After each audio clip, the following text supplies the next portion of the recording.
This is your mind. Most of the time, it's like this, a constant storm of thoughts, judgments, to-do lists, memories, worries about the future, and regrets about the past. We identify with this storm. We believe that we are this storm. But what happens when the storm stops? You are still there. You are still aware. But the thinking is gone. This is the state of thoughtless consciousness. It is the deep, quiet foundation of your mind, and accessing it is one of the greatest paradoxes of being human. Part 1. The Prison of the Narrator. Have you ever tried to stop thinking? Go ahead. Try it right now. For just 5 seconds, make your mind completely blank. You just had a thought about not thinking, didn't you? You were monitoring yourself, asking, "Am I doing it? Is it blank yet?" This is the first layer of the paradox. The very act of trying to stop thought is a thought. We live our entire lives inside a narrator. There is a voice in your head, and it never stops talking. We can call it the ego, the internal monologue, or just the narrator. This narrator is the source of almost all our suffering. It's the voice that replays an embarrassing moment from 10 years ago. It's the voice that catastrophizes about a meeting you have tomorrow. Here's a simple example.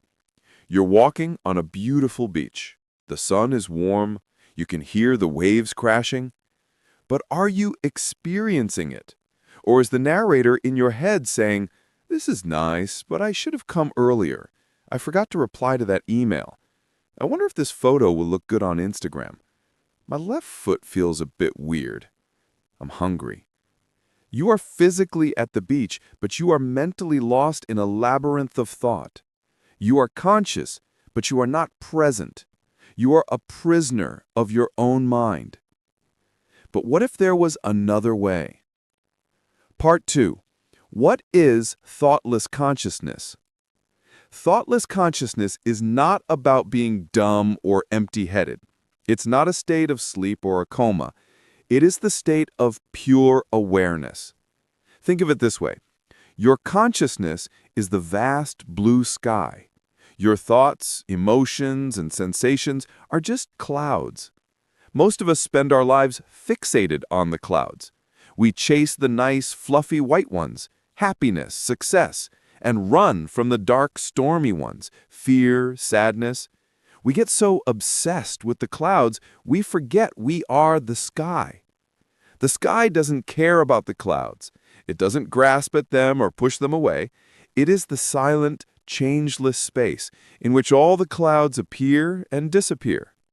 Thoughtless consciousness is realizing you are the sky, not the clouds.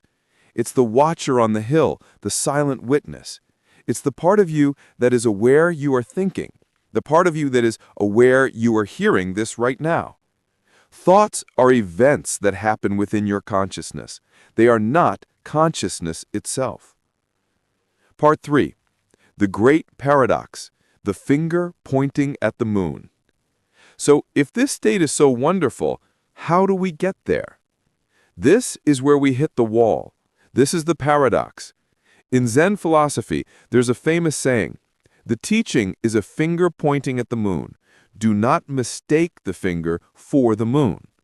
All of this video, my words, the books you read on meditation, it's all just thought. It's all the finger. It can point you toward the experience, but it is not the experience. The paradox is that you cannot think your way into not thinking. The desire to achieve a silent mind is just another thought. The effort to force silence is just more mental noise. It's like trying to make muddy water clear by swishing your hand around in it. You just make it murkier. You cannot will your mind to be silent. The I that does the willing is the very noise you're trying to escape. So what do? You don't do anything. You allow, you let go. Instead of trying to stop the storm, you just watch it. Part 4. Glimpses of silence. The examples. The truth is, you have already experienced thoughtless consciousness. You just didn't have a name for it. It happens in the gaps. Example 1. The flow state. Have you ever been so absorbed in an activity that the world just disappears? Athletes call it the zone. Artists call it the muse. Psychologists call it flow. In a flow state, your sense of I, the narrator, dissolves. You are no longer thinking about playing the piano, you are the music. The basketball player doesn't think, I need to adjust my elbow 15 degrees. They just shoot. It is pure conscious action without the interference of thought. It is thoughtless consciousness in motion. Example 2. The moment of awe. Think about a time you were stunned by beauty, a magnificent sunset, the view from a mountaintop, the vastness of the ocean. In that instant, your mind just stops. The internal narrator is speechless. It doesn't have time to judge or analyze. All it can do is go, whoa. That whoa is not a thought. It is a reverberation of the experience. For that brief, beautiful moment, you were simply a silent, aware witness to a greater reality. Example 3. The sudden shock. You're washing dishes and a glass slips. You're not thinking. Your mind is a million miles away, but in a flash, your body reacts with perfect precision, and you catch it. Who caught the glass? It wasn't the thinking mind. That mind was busy worrying about bills. Your awareness, your deep, present consciousness acted faster than thought. Part 5. How to stop trying and start being. So how do we visit this state more often? Not by trying, but by practicing. You don't achieve a silent mind. You notice it. It's already there, underneath the noise. The practice is simply to create the conditions for the mud to settle. 1. Become the watcher. Mindfulness. This is the core of meditation. Don't fight your thoughts. Don't judge them. Just watch them, as if they were clouds in the sky. When a thought arises, just label it, without emotion. Ah, a thought about work. Ah, a worry. The moment you notice you are thinking, you have already stepped out of the thought. You have become the watcher. In that split second of noticing, there is a gap. That is the silent consciousness. 2. Anchor yourself in the now. Your thinking mind lives in the past or the future. Your body and senses live only in the present. Use them as an anchor.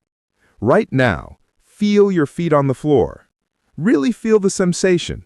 Listen to the sound of my voice, not just the words, but the vibration of the sound. Pick up an object near you and just feel its texture and weight. Or just focus on your breath. Feel the sensation of air entering your nostrils, filling your lungs, and leaving your body. Don't think about your breath. Just feel it. When your mind wanders, and it will 1,000 times, gently, without judgment, bring your attention back to the anchor, back to the now. Conclusion: the tool and the master. The paradox of thoughtless consciousness is this: you are already it. You have just been hypnotized by the noise. This isn't about destroying your thinking mind. Your mind is a magnificent tool.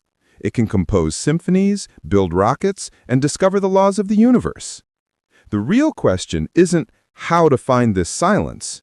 The question is, how much of your life are you willing to miss by ignoring it? Subscribe for more.